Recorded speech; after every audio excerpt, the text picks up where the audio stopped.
I can vote on the minutes.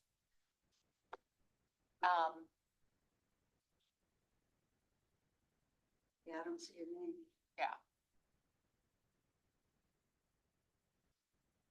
Well, are there any additions or corrections to the minutes from anyone? I move we approve the minutes from the April meeting. Do I have a second?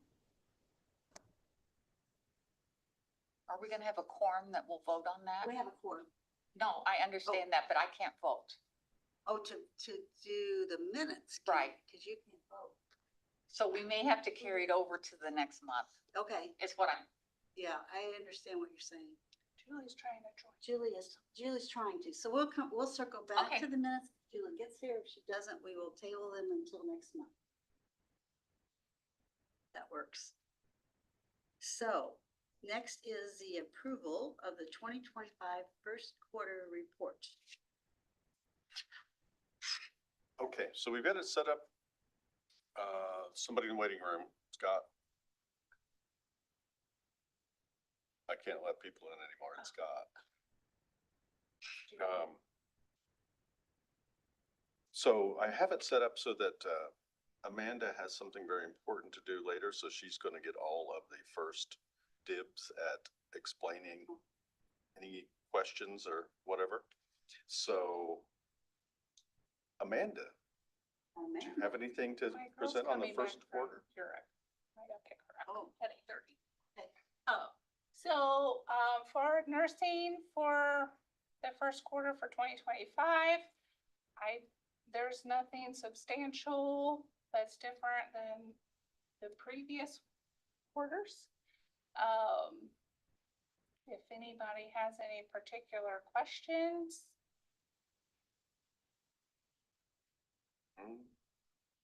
We're still just I don't think so. keeping on with all the core services that So nothing new, nothing nothing dropped. that really stood out. Okay. We are doing more outreach. I guess that did pop up a little bit, with our blood pressure screenings and A1C testing. So we've had some pretty good, response with that.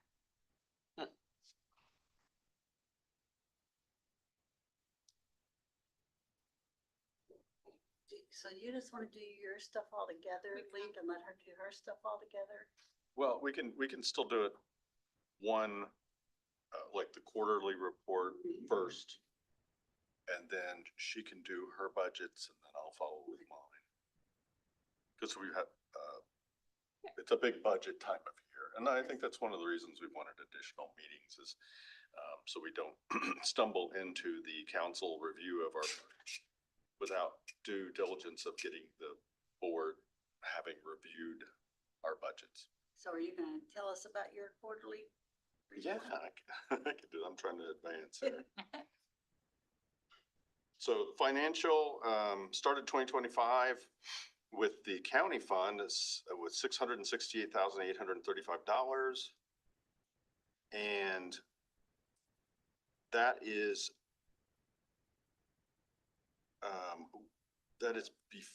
so basically we receive a tax increment. We have not received our second quarter tax increment. So we expect to go in the red here before July, but the taxes will come in. It comes in every half of a year and in the third quarter, and we should be back into what I would call solvency at that point in time with the tax increment. So that's all adjusted by the state and the auditors as far as how much tax money they accumulate and attribute to us. And that always works out in the end, but occasionally we do run in the red, one of those few places in life where you can run in the red for a few days. The Health First Indiana balance, that was what they call the carryover or the remainder from 2024 was 481,000 plus. And that was the starter year of the Health First Indiana Fund. Which was really difficult for us to acclimate to it, get all of the expenditures spent because of the different ways that we had to document it. Year two, we should be able to work on the additional funds, which are approximately twice of what we had in 2024. And then the whole department has the approved 2025 budgets already.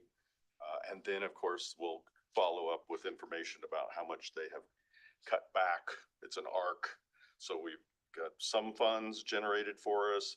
We had a reasonable amount of funds to move forward with the core services. And now this year and the next year, they have really reduced that, but we'll discuss that later. That's the main thing in the financials. We have additional monies in the ledger, which are not budgeted, but they're there in case we have a use of them going forward. So that's what we try and do, is to be frugal and responsible with our spending, so that if there is something kind of like the same way that the county has a rainy day fund, we do have some backup funds, but if we aren't given grants and we don't have the money we normally have, then those funds go away pretty quickly as we spend them. Community health. So you see we had back one, 485 public information contacts. That's a good thing we've been interacting with. There's an inspector there that's in our office to answer phone calls, to meet people at the counter, to provide paperwork or information. And so we document those services to the public. And so that just shows we had 485 of those public contacts in the first quarter. And that's very helpful to know that we're helping that many people out of the, we have a pretty large population, and a lot of people are walk-ins just for our environmental division. Limited outdoor investigations in winter, of course, but we still have staff trainings. We still have subdivisions with on-site wastewater that people want to develop. We still have retail foods. We have done over 200 inspections on foods in the first quarter. Mobile units, we're doing about 10 a month. I don't know what, Aaron, what are we at as far as like the totals on mobiles? I think we must be approaching a record. We've had a record the last 3 years of the mobile units, which are basically self-contained food production facilities that they come up to the door out here, and we get the paperwork, and we go out and we do an inspection to make sure they have hot food hot, cold foods cold, water, sewer comes from an acceptable source. They've got generators, and then at that point in time, we issue a license, and then they can basically prepare food anywhere in the county in that facility, as long as they do what they say. So we were, I think, at 80 or more last year. And so it's really become popular, and you're going to see more pop-up food truck events. I think there was just one on Juneteenth Day down here at the Indigo, and it was a pretty big event. Let's see. So once again, on-site wastewater treatment, we're still going out even in the winter, 89 different trips out to sites, because people want to start developing their property regardless whether it's frozen or cold and those kind of things. Routine inspections, animal bites, dogs still are winning. 22 dog bites and 1 cat are reported. Vital records. So we had 252 births and 264 deaths.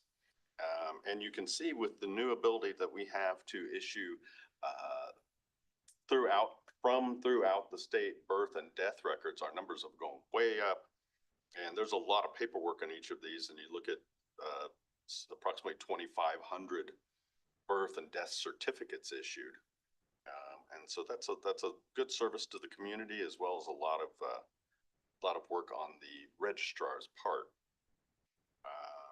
You can see the death numbers there.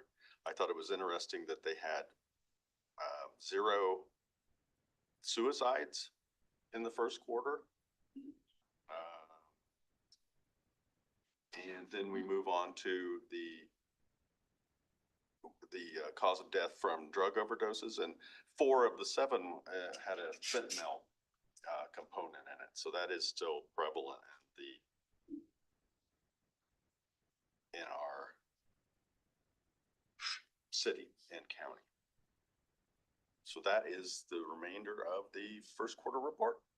Do I hear any questions? No one has any questions or comments? I'll take a motion to approve the first quarter report. I will move to approve the first. Is there a second? I'll second that. All in favor, aye. Aye.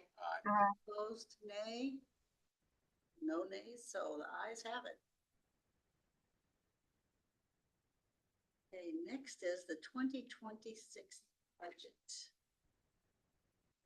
Okay, so we'll just do one at a time. May I ask, Scott, is there a way to do this full screen? I'm only like at 3/4 of my page. When I sent that email, I changed where I was coming from, so it may have. I think if you close the borders. This thing here, close it out. Sure. While they're getting Oh. that situated, Mhm. there, that worked. I know Andrea sent out some attachments. That's better. The nursing division 5-year plan, that had updates in red for 2025, our action plan. I don't know if we could send out the little health department scorecard. But I can have her send that out when she sends out the meeting minutes, so you can see the difference between 24 and 25. We have improved. And then I think my. she did send those out. Did she I've got send them that here. one? And then my list on how we decided to cut, and reduce some funding that we'll talk about next. But for the health fund, so that's our 1159.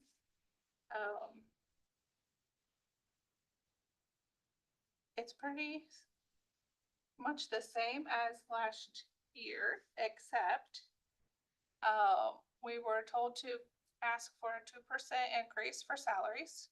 So that is reflected. And I did need to increase my professional liability insurance, the 34000 category.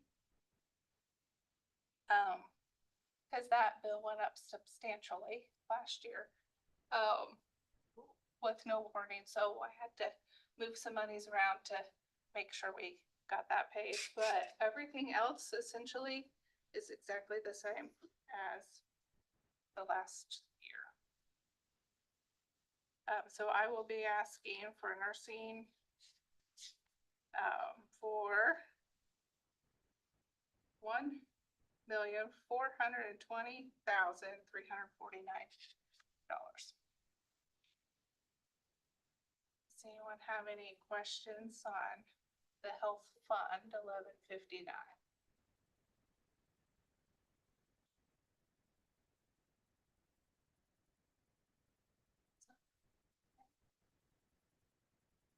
Do you want me to just do them all and then you approve them? Or do we Yeah, I need to think do that's fine. separate? Okay. I don't think we need to do separate. And so then for Health First, it is not a secret that we've lost some funding.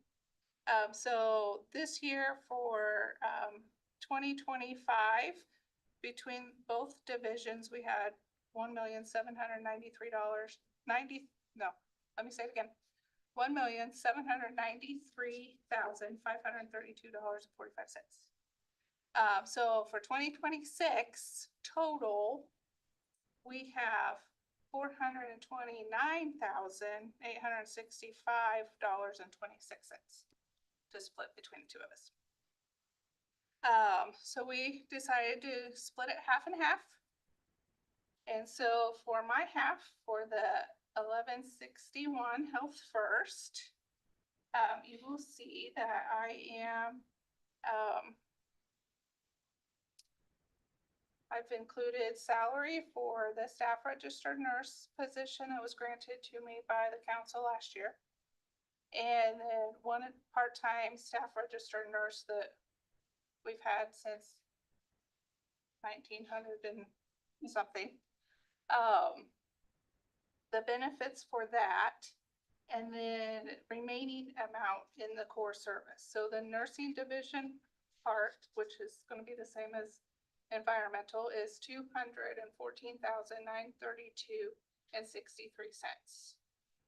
So with the $8,939.11 left in core services to do all things Health First. So that's where I am with that, which kind of flows into the Health First carryover, which in 24, we didn't utilize all the funds because we were still trying to make our friends and figure out how we were going to spend the money and what programs we were going to add. So the nursing division had some funds available as carryover. So we currently have $173,105.51 in carryover. So the things that I could not utilize in the regular Health First, I've moved to carryover. So I'm requesting to utilize $127,397 of our carryover funds to fund the other part-time position that was in the regular Health First, the benefits, and then the office supplies, the core services, the professional services, all the other things that we couldn't fund out of the regular Health First. So with that being said, then comes my little list of what we've decided. I've talked with Dr. Nabalski. The staff and I sat and powwowed and came up with some things that we could do to reduce costs. And I've gone to the commissioners for a few of these that they have to sign off on already. Translating services, so we have the iPad. It's the same one that the hospital uses. But I found another company that would save us some money. So our previous rate was $1.56 to $65. It depends on what language you would choose. This one is a flat $1.30 for whatever language you need. So I kind of compared it to some invoices that we had, and there was one month where we would have saved $400 with the new company. So it kind of seemed like a no-brainer for that switch. Also, we switched vendors with our Shred pickup and our Sharps pickup. I had previously in 24 and 25 budgeted for a contract nurse practitioner for the TB clinic in case Dr. Nabalski wasn't available and could see somebody if we needed to. We hadn't needed to utilize that position, so we'll cross the bridge when we get there. Then the same with the Sure Adhere program for video DOT with TB. I hate to talk about these things in my outside voice, but we hadn't needed to utilize that. And so that was some funding that if it comes to it, we'll figure out what we need to do with that. The contracted dentist program. So we still have the children's dental program with Colleen doing education and screenings in the schools and She goes to long-term care facilities in a lot of places in the summer.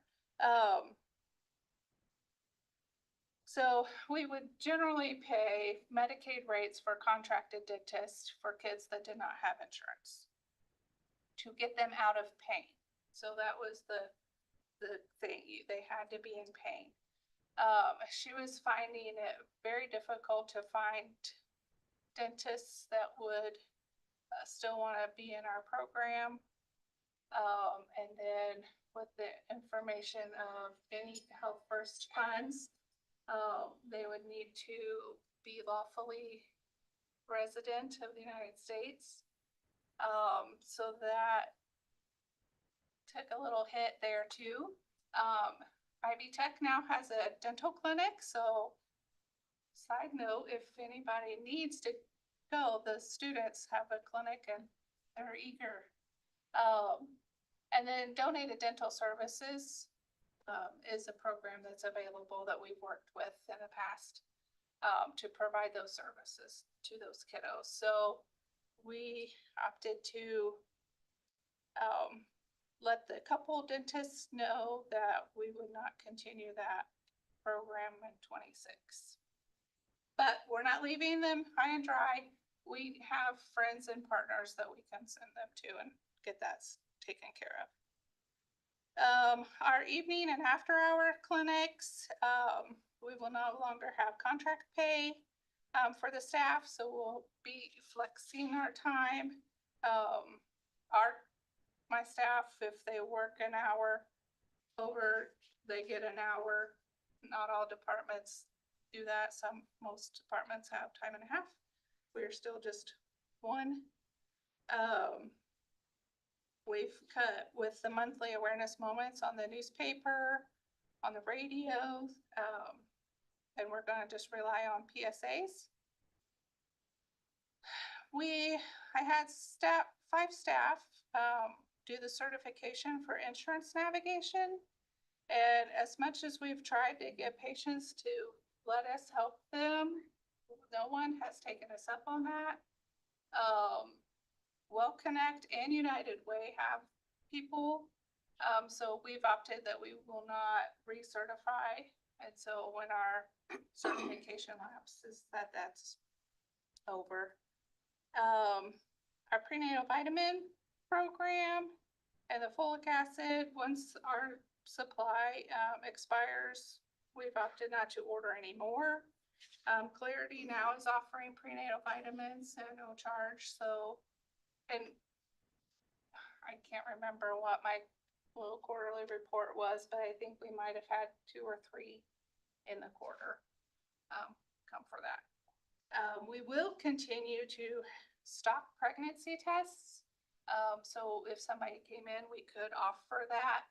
But if they're in the STI clinic and they test positive for certain things, we have to make sure that they're not pregnant for the treatment. So we still have to have those available. The gun locks that we were purchased with HFI funds, once we're out, we're out. There is a group here in town that actually gave us some to start with, the Be Smart group, so that we can coordinate with them and Safe Kids to have a small supply in the office if someone would like those. The medication disposal bags that went over really well. We're going to, once our supply is done, not reorder, but instead share with people about the drug drop-off boxes at the hospital and at the pharmacies. But we do want to continue with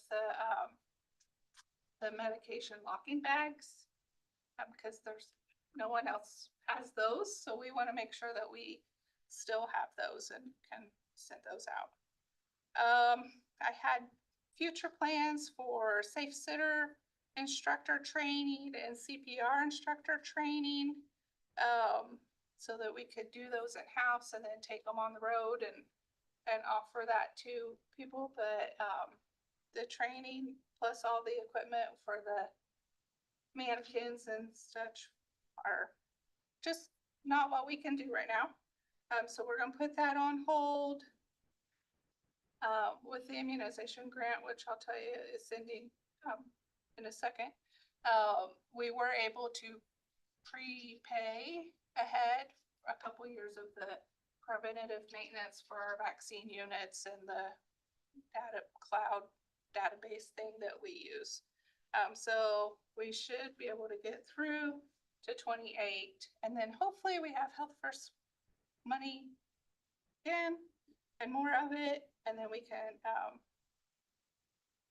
try that again. But, and then we are working with IT for being able to utilize our scheduler platform better. I mean, we're already paying for services that we're not utilizing.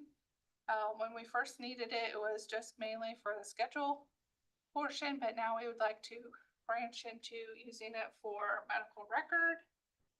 It has the capacity that the nurses can scan the vaccine, and then it goes straight into the immunization database, which will cut down on a lot of time.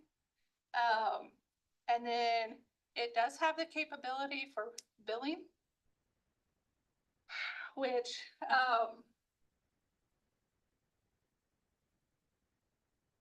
so it's kind of in my next part, but I'll just briefly tell you. We're having trouble with our third-party biller. They are not communicating well any longer.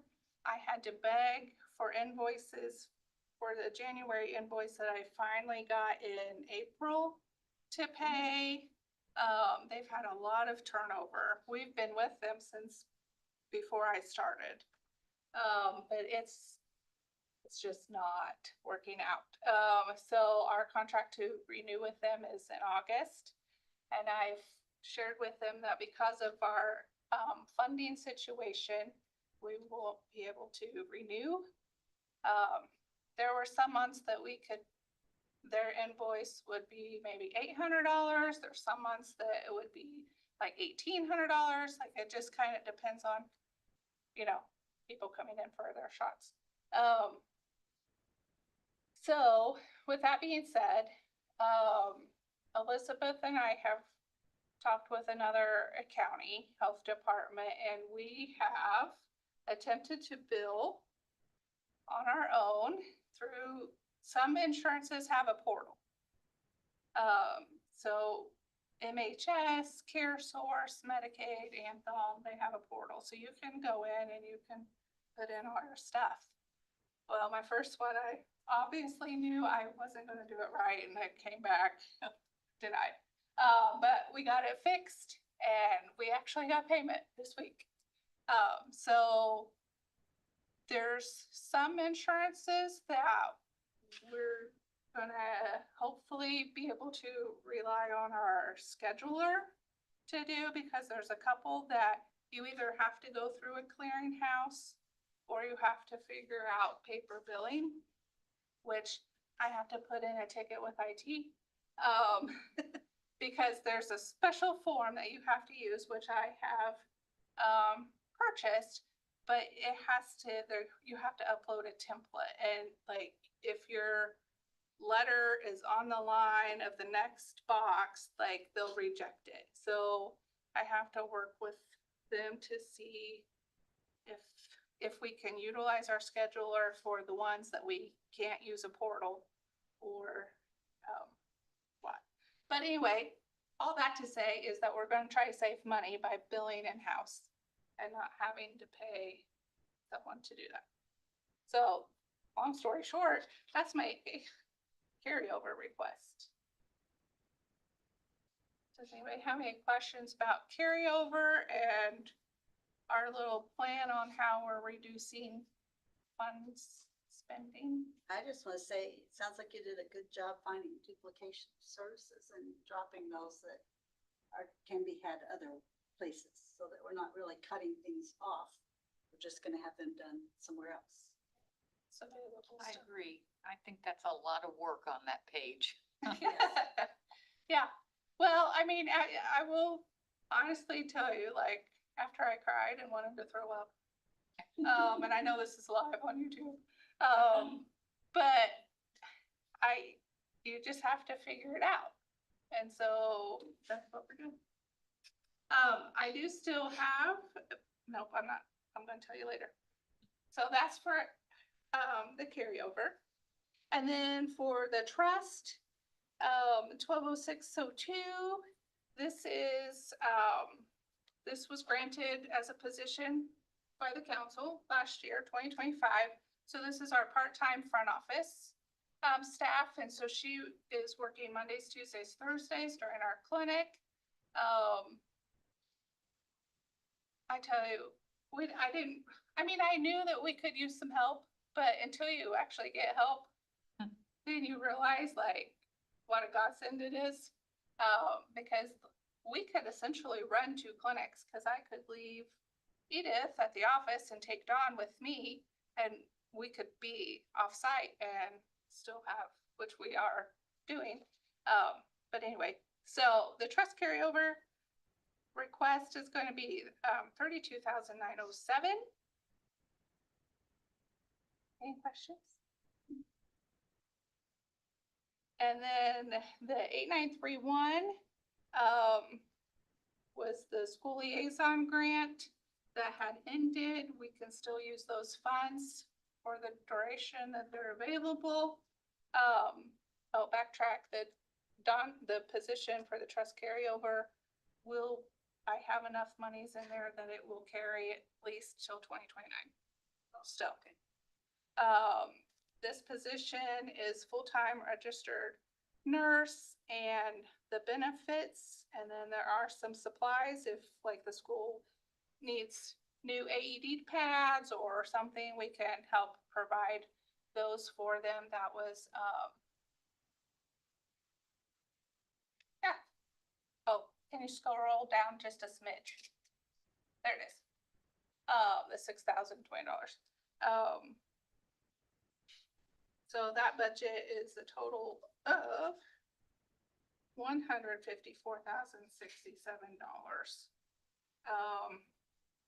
This funding should get us into 2028, the amount that we have in there. So then that's when I will have to have the conversation with the councils. Who can I keep and what can we do? So that's my budgets. Does anybody have any questions? I feel like I rambled a little longer than I wanted to, sorry. Yeah, a lot to say. Okay, I don't hear any questions. Link? Do you want to approve them in chunks or all of the budgets? How do you guys want to do it? It's up to you. You're the board. Let's approve the nursing one and then approve yours. And that'll be a little cleaner maybe. So do I have a motion to approve the nursing 2026 budget as explained by Amanda? I move to accept the 2026 nursing budget. Have a second? Second. All who approve, say aye. Aye. Opposed, nay? The ayes have it. So, Thank you. yeah, we're good to go. So now, Link, Okay, I'm trying to get my get your stuff up. budgets to come up here. I've had that problem in the past. By the way, I like you guys putting this stuff up Well, yeah, so we're all looking at the same thing. it's like you're putting the guy who started out with pad and paper on the computer to go through all this. I'm trying to do my best here, guys. So, I'm not sure why this isn't coming up, but open it up again. So I have 3 budgets, and comprised of the county budget, which is it's called the 1159. That mainly has the employee salaries. Try and find it here in a different. Try and close it out here.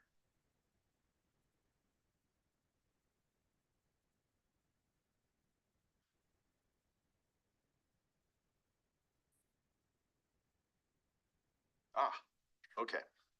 Eureka. So we have our normal county budget, which is the one that is provided by the local tax increments. The employee salaries take up the majority of funds for this budget, as many budgets do. It's including the registrar, bookkeeper, inspectors, one half of the health officers' pay, administrative staff. You can see that we have the 4 EHS coordinators at 70,000 apiece, director at 88, and then the senior coordinator at 74. So then we have the Social Security, retirement, and group insurance, which is a substantial part of every pay. That comes up, and then the board members' stipends. That comes up to $1,054,000.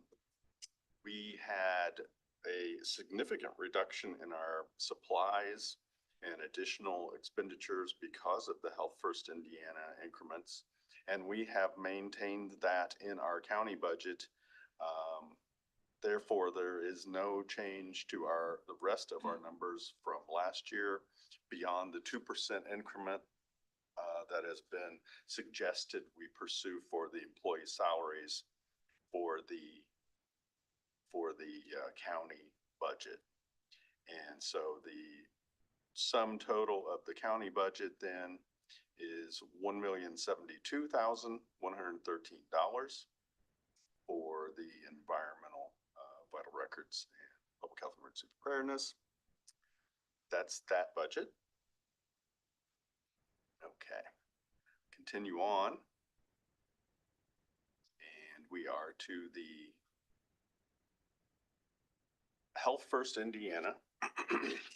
And so I know that Amanda's covered a lot of the issues we have with the dramatic reduction in that.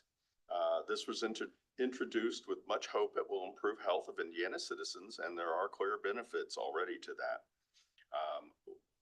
Our position has been that it is a marathon instead of a sprint. Fiscal responsibility, all those issues. Me having been around and watched how government, the pendulum swings back and forth constantly for 30 years, made me hesitant to move forward too quickly until we determined what we were going to be spending on. A lot of the first year was more of the preventive issues, which was more of Amanda's bailiwick, and then they moved more into the regulatory this year. Our divisions include vital records, public health emergency preparedness, environmental programs, and a lot of the core services were already well-established programs, which we appreciate the additional funding for through the years, and also the HFI. Those would include what our division works on with food safety, on-site wastewater disposal, healthy rental housing, health education, pool safety, open dumping, open burning, homes unfit for human habitation, mosquito control, environmental illness investigations, lead assessments, the new tattoo and body piercing ordinance and program, subdivision, retail foods, and pool plan reviews, after-hours emergency response for spills or like a fire in a restaurant, ongoing complaint investigations and reports, and more. So we had the one half of the determined amount that nursing and environmental were going to spend. And the total of that is the other half, which is $214,932.63. As you can see, we continue to have the public health emergency preparedness coordinators position. We have 2 seasonal techs, which basically those positions take care of vector control, mosquito control, pool inspections, and it's just for the summer months. And then the environmental assistant director, which has been a position that we basically resurrected and created new again by the council's approval for the environmental assistant director, which Aaron Sanders is, and he's been a big help as far as working with the Health First Indiana and helping me provide all the services to the county provided by our inspectors and the registrar and public health emergency preparedness persons. So that in HFI funds, of course, adds up to 214,932.63. And you can see that this year we had a great reduction in what we were able to do with those funds, but we still are providing environmental supplies, office supplies, supplies for the core services, partner program supplies, to meet those core services that are outlined as being our responsibility in the Health First Indiana Fund. So that is that budget. And then we continue on. There was not enough money in that fund to provide, get up here and then I can get my thoughts together, to provide the group insurance for the 2 positions and the summer interns. I do want to make point that the carryover funds remaining are the ones that were not able to be used in 2024. So the environmental budget and the nursing budgets, they keep track of each division's expenditures so that each director can plan for any future need for their funds left in the ledger. So basically we're moving years out, as Amanda outlined, with these employees to make sure we can keep their positions and make sure that they're going to be paid with the continued carryover or monies left in the budget that aren't spent during the year that the grants are produced. In the environmental carryover, we have requested 110,173 of those funds that were left over. So you can see that's our total. And the only outlays I have for that are the group insurance, which is health insurance. And I'll outline that. The group health insurance for 2 job positions on this, the county's portion for 1 employee and a family is $42,940. The county's portion for 1 employee and children, no spouse, is $20,833. And that's supplemental. That's what the county is paying before the employee pays out of their paycheck for their health. So it gives you an idea of the expenditures that the county has per employee. That's a total of $63,773. And then the remaining funds, we are putting out of the capital reserve, which is 5% per year, which the nursing division and ours splits 50-50. And I've set that 5% from 2024 capital at $46,400 for a replacement work truck. I don't anticipate I'll spend that much on a replacement work truck, but the availability of the funds is better than having to go back and ask for more. So we have a 2009 Ford Ranger currently, which is nearing the end of its useful life. 16 years is pretty good for our use. And that amount is for that. So that is our 3rd budget. And that is the sum total of our budgets.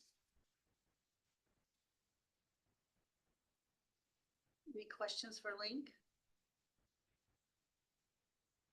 Hearing no questions, I'll entertain a motion to accept his 2026 budget proposal.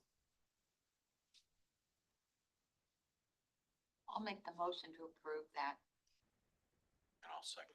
Is there a second? Okay, we've got a second. So all in favor, aye. I Aye.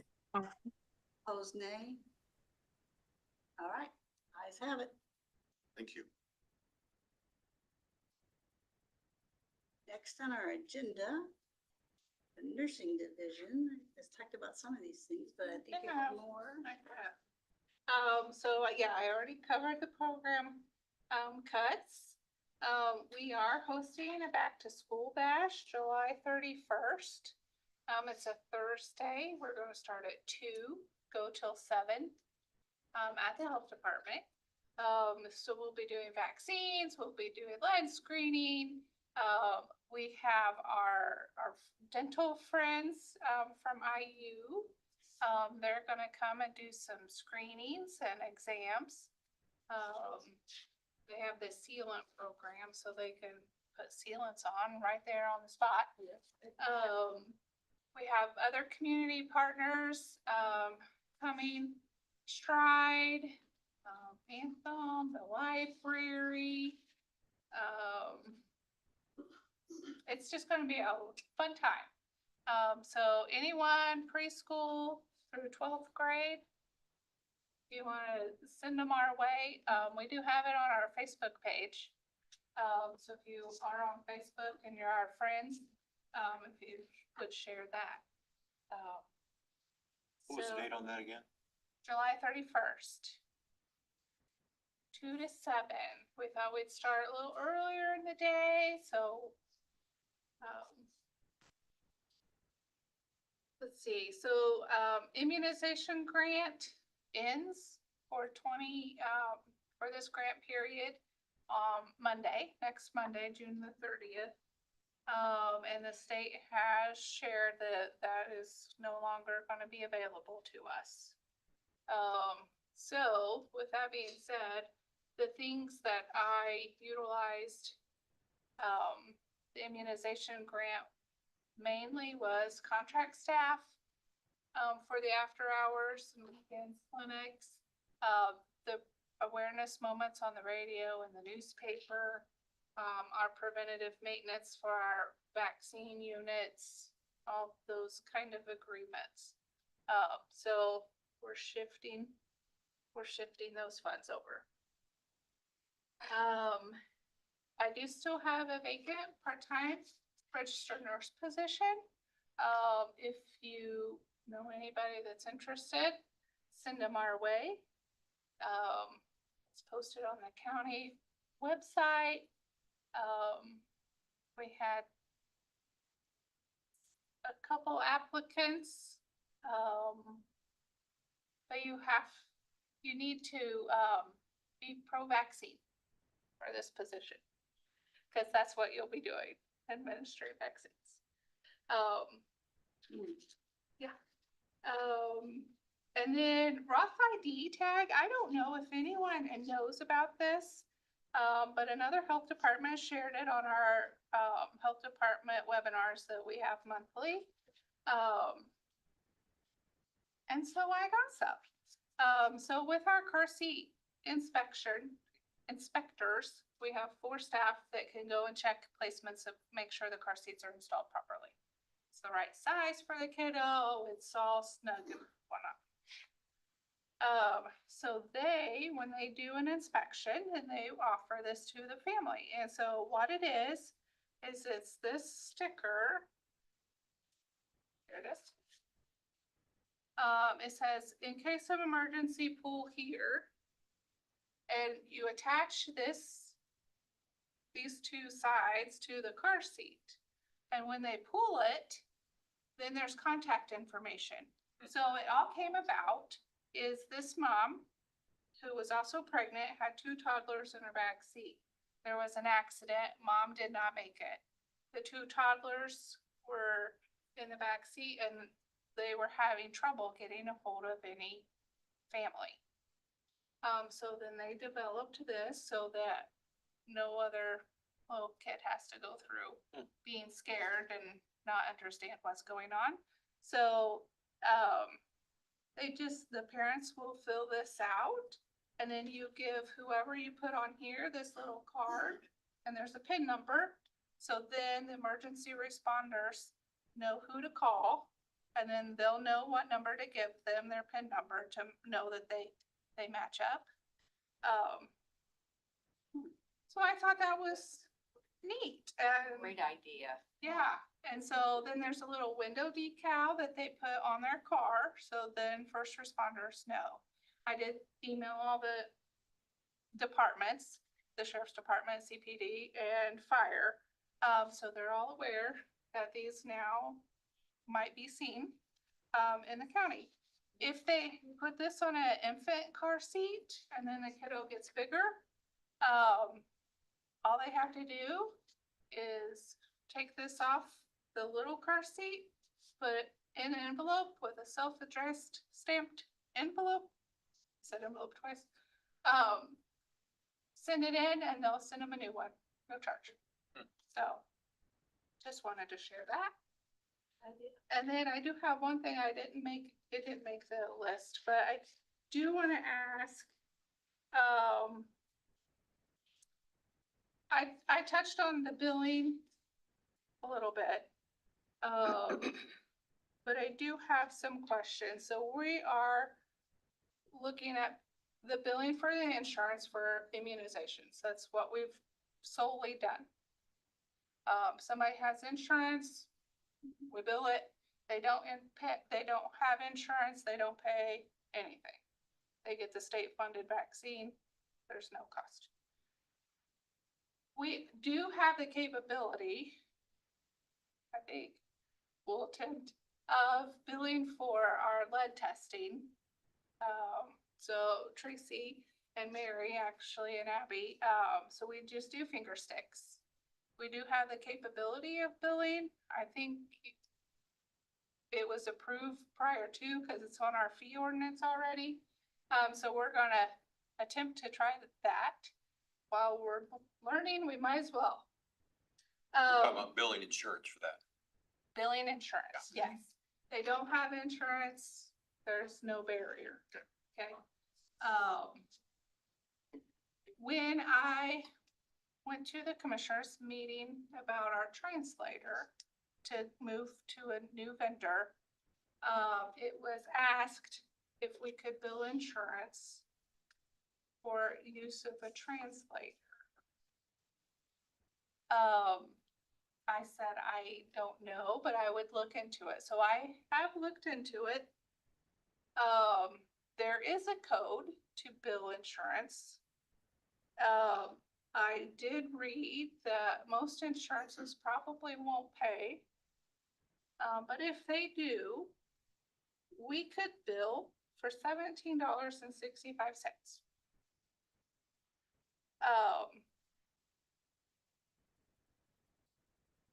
I have provided this information to the commissioners for them. If here's the information I've gathered, is that something you want us to look into? They're not meeting until later, but I said I've got to check with the board anyway first. If that's something that you would like for us to attempt and try, we can. I don't know. So we have what we call a super bill. So anybody that's come to the health department knows it just says your name and your information, your insurance, and then, we check, we gave you one vaccine, this is how much it is, and then it tells you all the vaccines down here, and we have to do that. So we would just add a line that says translator service. I don't know how we would do it if we utilize the translator service to make a phone call, because I would not get a signature from the patient for approval to bill insurance for that service. Now explain that to me. A phone call as opposed to using the iPad. So if they're in the office, we would use the iPad. Right. But sometimes, like when they call to make an appointment, then generally we say, we'll call you back with a translator and hope they understand. And then we call them back utilizing the translator service. Over the phone. Over the phone. So I don't have capability of getting them to sign a super bill saying, I give you permission to bill insurance. How often do you use the translator? Quite often. Okay. And not just for vaccines. I mean, it's all across the board. So All that services. fee that you said that would be $17.65, what it was. Yes, Is that per hour, per unit, that's a per unit. job? That's a unit, and a unit is 15 minutes, which we would bill for one unit because we greet them. We've got it down pretty good, like you say all the things you need to say. They understand, we hang up. They fill out their paper. When they come back up, then we call again. So it's not like we're leaving somebody on the line for a long time. So, I mean, I think a 15-minute increment is fair to say for a visit.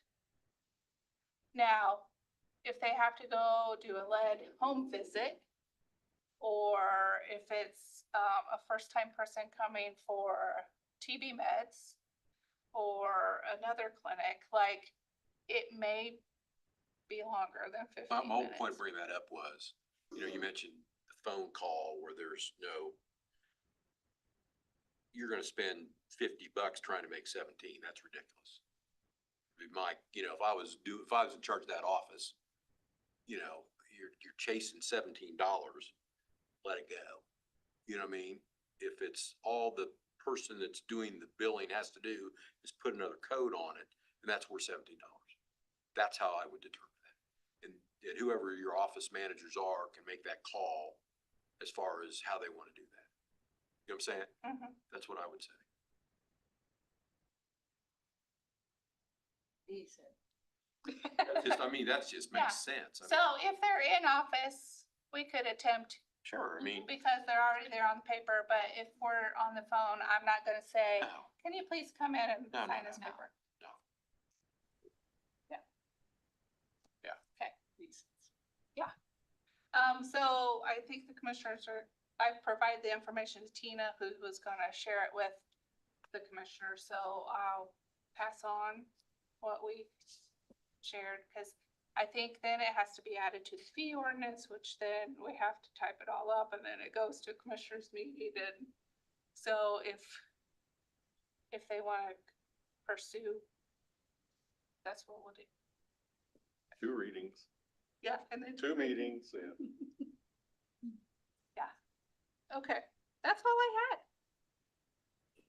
Anybody have any questions? Don't you need to pick up your daughter? Yeah, she's in the air. Okay. She's halfway. Oh, good. Oh, okay. Thank you very much. Enjoy your dog. Yeah. Yes, I will. Thanks, Okay. Amanda. Okay. So environmental updates and information. 2 things I wanted to show you. So, on the 1161, which is, they've got me trained now to talk about that. The Health First Indiana, everything has a number in the county things, but so they have moved this year to increase the amount of reporting. And a lot of it was to generate data regarding how the monies have been spent, which is smart. And then also about what the individual health departments are doing to meet the standards that are being requested of them. So just to give you an idea of the number of questions I've got that they have increased in this automatic core service tracker guide, which Aaron is working on right now. We need to submit that by July 1st. So it's complaint investigations, nuisance complaints, sewage, how many on-site programs we're looking at, tattoo and body piercing, eyelash extensions, indoor air complaints, sewage and lodging, permit issuance and inspections, private well water, indoor air, properties used to illegally manufacture a controlled substance, which we have a list of those, and we do have those. We have placed on the deeds information regarding that this has been a potentially chemically contaminated site because there was meth production. Mosquito control, mosquito education, food protection, permits, education, vital records, and certificates. So the Health First Indiana does collect a lot of data and they do expect us to report into them. So it's not just a big basket of free money. There's definitely a lot of, controls and checks and balances on the use of that and guidance about how to do it. If you look at it from the other side, there's a lot of steps to go through to spend that money, which the learning curve was very steep on that the first year, which is why a lot of counties have noted that they haven't spent all of the funds. And then that became a problem with the legislature because in essence, they saw that these counties had been provided funds and they hadn't spent them all. So therefore, they obviously didn't need the funds, which was basically extrapolating the wrong outcome from what it was. It was just a steep learning curve of how to make the connections in your community, how to determine the memorandums of understanding. If I give somebody an AED, I need to have them sign something that says, this is going to be helpful to this many people, and you are responsible and you are liable for the use of it in the future, and you're responsible for those replacement of the batteries and those sort of things. So this just gives you an idea of what, why it's been difficult to begin the process and basically the wrong conclusion, I think, that was drawn from the lack of the individual counties being able to spend all those funds the first year. So on April 21st, we had the on-site ordinance, which I've talked about for some time, passed on the second reading by the commissioners. Then we have to send it back to the state for their approval. Anything that they change, then I have to bring back and readjust for the commissioners to approve again, and then send it back to the state for final approval.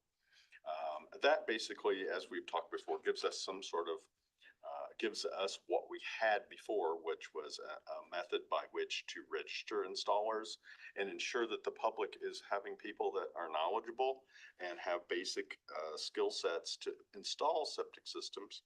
And because then we can approve them if those people are adequate in their knowledge of the installation.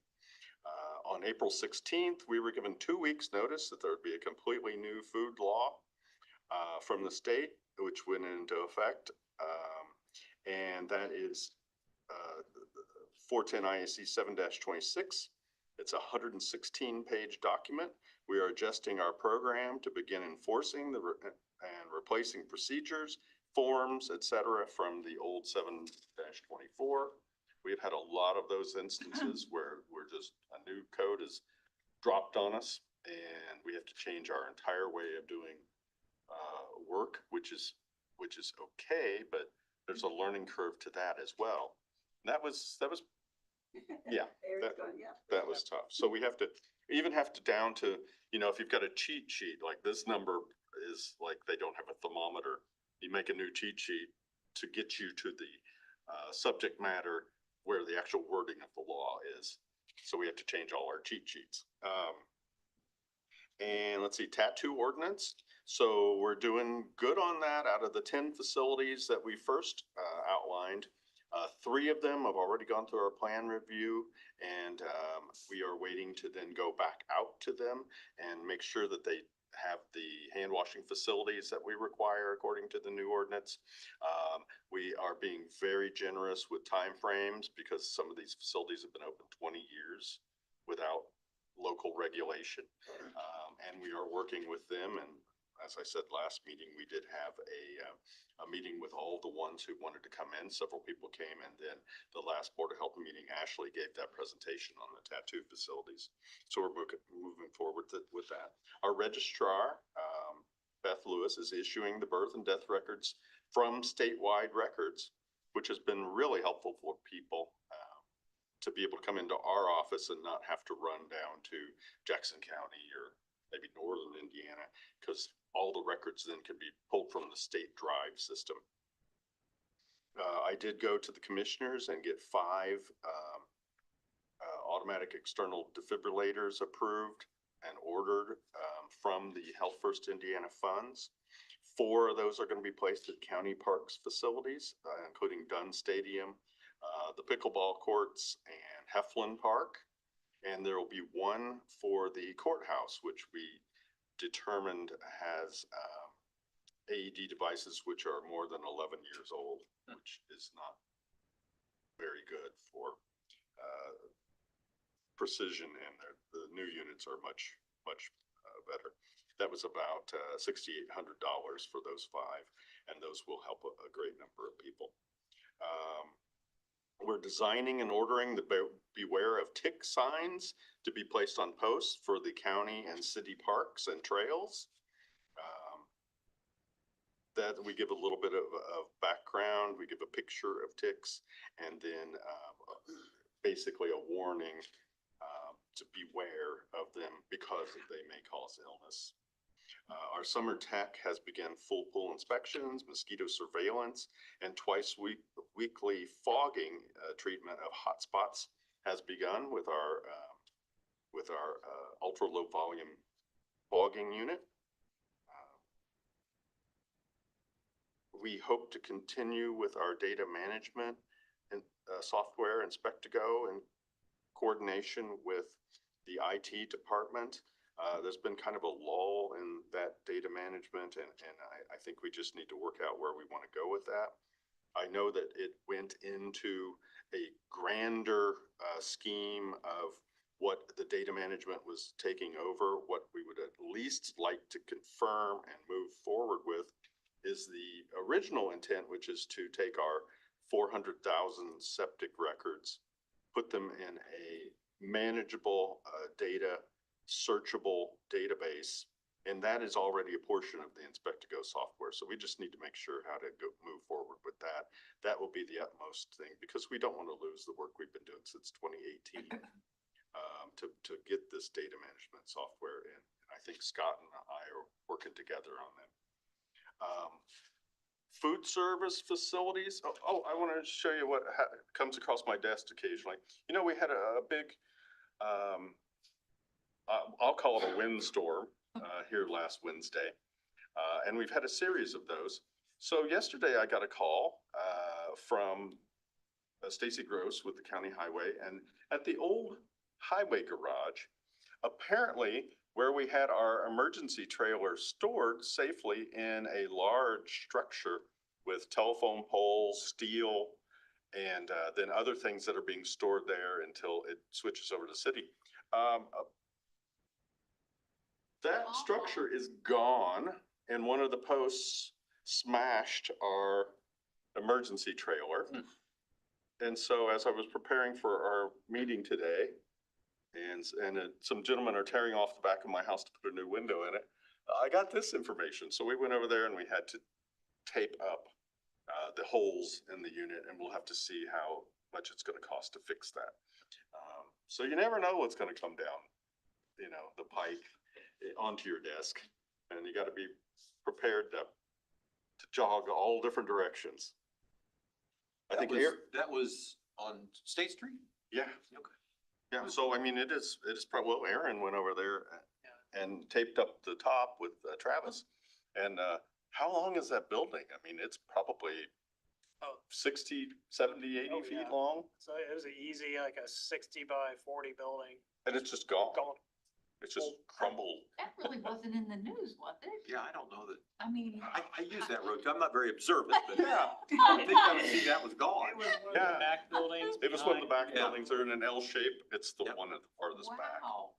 Yeah, I mean, it was the only structure I saw that was damaged. I mean, the other ones were okay. you know, as an aside, Oh. it says Bartholomew County Health Department, emergency response. And the email I got was, we couldn't figure out whose truck this was.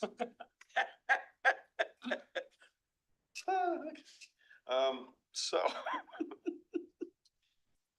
okay, so the outstanding plan reviews and new constructions on food service facilities. The Columbus Food Mart is still ongoing there at 11th and Washington. KFC is still an open plan for Merchants Mile. Friendly Pantry, and where was that one, Aaron? The old Judy's lawnmower shop on. Okay, so they torn the front off of that. The Hog Molly Brewing over there by the, Sanssouci is making some progress, I think. It should be close. Should be close to be done. Replacing the one that's out on, North National Road. Winnie Moki Donuts in the old Ritter's location there, by it's right next to where Columbus Diagnostic Imaging used to be, right in that zone. Jill's Diner is moving to Next to Roll King. next to Rural King, right in the old, Radio Shack place. Unaguate That's in Holiday Center. Holiday Center, okay. Olive Garden, they've actually dug some stuff there and they have a fence around it. Oh, So I think, they're committed now. Yeah. They aren't gonna back out this time, so that's the biggest thing think I've ever gotten questions on is when is Olive Garden coming? Subway is reopening there at the East Side Walmart. Nutribee is opening at Nexus Park. Dollar General in Garden City, there's going to be a Dollar General built right up the hill from the old Musalami's Drive-In on the left side as you're going south. Jersey Mike's, Lucas Brothers, and Chumley's Market, which was the old Harrison Market. Hucks and Hope is undergoing remodels, and it's getting pretty close, she said. should be close. Yeah. Columbus Bowling Center is doing a remodel. Circle K on Jonathan Moore Pike, are they still doing that? I think they may have canceled that. Canceled that plan. Yeah, I think there was some problem with the money disappearing and they did not have a, ability to continue with that. Hotel Indigo doing a remodel. Of course, you've seen all the trucks and stuff stored there. Recently opened Stunna's Meal Prep, and that is, It's on Central, and that, but next to where all the old Kramers. okay. Winnie Tea Bar at the Commons. Is that the Bobo Tea? Used to be the Subway Okay. location in the Commons. Tacolumbus Ice Cream, that's in the front of Tacolumbus. Orange Leaf then has reopened at the, Correct. at the mall. Zaxby's is open. Covenant's Corner, when did that open? They just got their license yesterday. Got their license yesterday. They're at,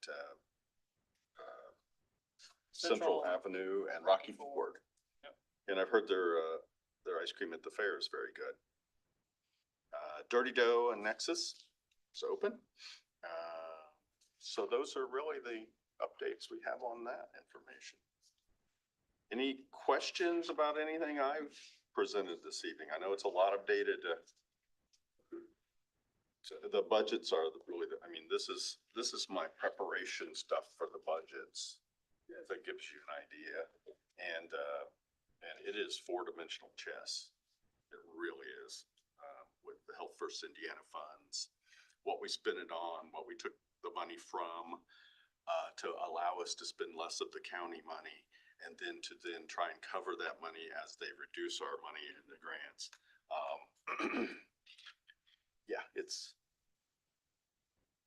Well, we I have- like being an inspector better.